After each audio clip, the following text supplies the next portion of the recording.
欢迎来到巴巴娱乐呀频道，请订阅频道，所以大家不要错过当天最热门的新闻。我们今天的时事通讯包括以下内容：肖战是什么搞笑男星？与杨紫合照时的斗鸡眼表情太没偶像包袱了。余生请多指教大结局，肖战晒与杨紫的旧照，仰天搞怪的模样，幼稚的可爱。照片中，杨紫肖战仰头望着头顶的镜子，肖战左手拿手机，右手用力握拳，两只眼睛瞪成了斗鸡，好似要冲上天的阿童木。杨紫则歪头看着手机镜头，表情虽不似肖战搞笑，但也是一副搞怪的样子。之所以发这张照片，是因为余生的大结局。肖战发文表达了自己对这部剧的所有小伙伴的感谢，其中他特意感谢了4个人。第一个是杨紫，他称作为这部戏最重要的搭档，我们在现场的对戏打磨也帮助着我更好地进入角色，塑造角色。第2、3个是感谢导演编剧，感谢你们不厌其烦地和演员们一次次讨论，雕琢着属于人物的每一个细节。第4个是感谢制片人，是你的相信，给了我能接下这个角色的勇气。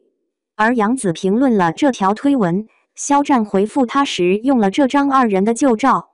每部剧大结局，肖战都会发文，这是他对角色的一种仪式感。而这番告别的话，也让我想起了肖战之前采访时谈到的他最喜欢的一个故事情节：夕阳西下，和林之孝带着宝宝在草原上奔跑。他当时希望观众看到这一幕时，能感受到美好。一家3口开心的在一起的画面确实美好。顾魏抱着儿子，林之孝笑着望着他们父子俩，温暖的阳光洒在他们身上，美好幸福满足。但余生这部剧最戳我的是林之孝与父母的亲情。大结局时，林之孝的一个行为让我想起了《百年孤独》中的一句话：父母是隔在你和死亡之间的一道帘子。第一件事是林之孝得知林父癌细胞扩散，时日无多时，林之孝钻父母被窝。林之孝早晨醒来后，跑到了父母房间，躺在了父母中间，像小时候一样，一手搂着爸爸，一手搂着妈妈。这个举动好像是在与上天抗争，我使劲拽着你们，你们就不会离开。这个行为戳中了我的泪腺，眼泪像被洋葱熏了眼睛般止不住。回想毕业工作以后，我与父母亲密接触的行为已经降为0了，就连我爱你也从没说过。相反，说的最多的话是你别叨叨了，没事，忙着呢。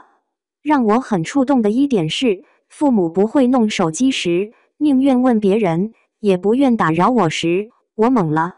甚至你搂他们时，他们的身体都有一丝僵硬。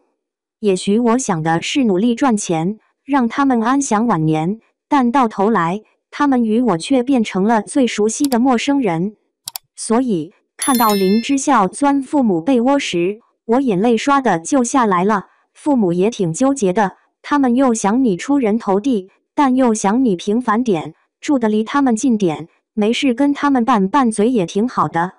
当最后林父去世后，我内心有一丝恐惧，也让我想起了《百年孤独》里的那段话：亲戚、朋友、邻居、隔代，他们去世对你的压力不是那么直接，父母是隔在你和死亡之间的一道帘子，把你挡了一下，你最亲密的人会影响你的生死观。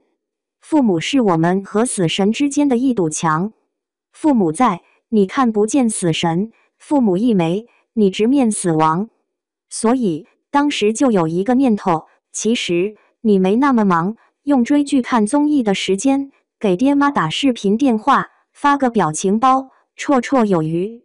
老舍在我的母亲中对于父母死亡的描述，正是我看完林父去世后的心情。我怕家信中带来不好的消息，告诉我已是失了根的花草。有父母的人心里是安定的。父母在，人生尚有来路；父母去，人生之剩归途。余生这部剧关于亲情这块的表现，我个人很喜欢。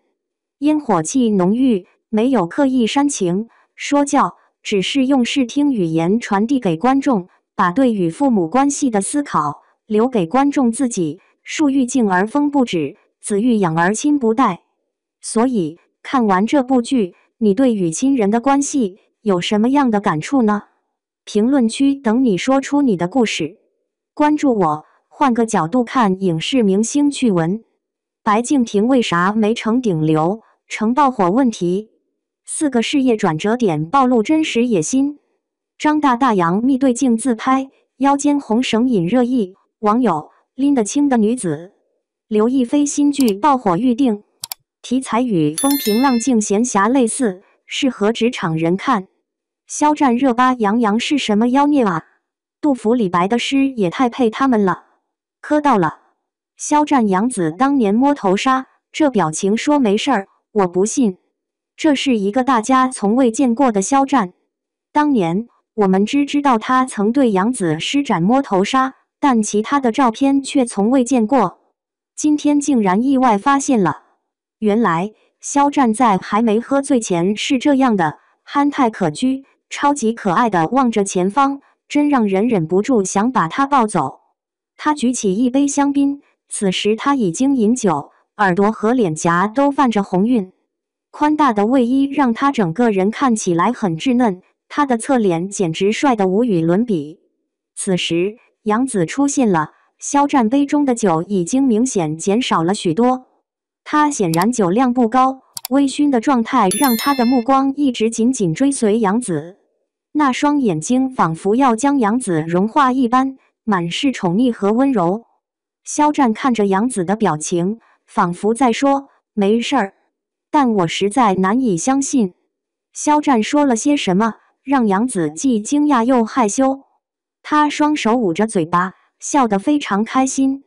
这样的杨紫以前从未见过，他通常在男生面前表现得像个兄弟，但在肖战面前却展现出极为女性化的一面。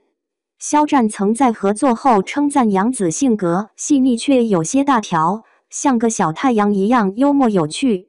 看到杨紫这样的小表情，肖战情不自禁地伸手抚摸她的头，他眼神中的温柔令人心动不已。最后他靠近杨紫耳边轻声说了几句悄悄话，这种亲密举动若不是关系亲密，又怎会有？最重要的是，自从这张照片曝光以来，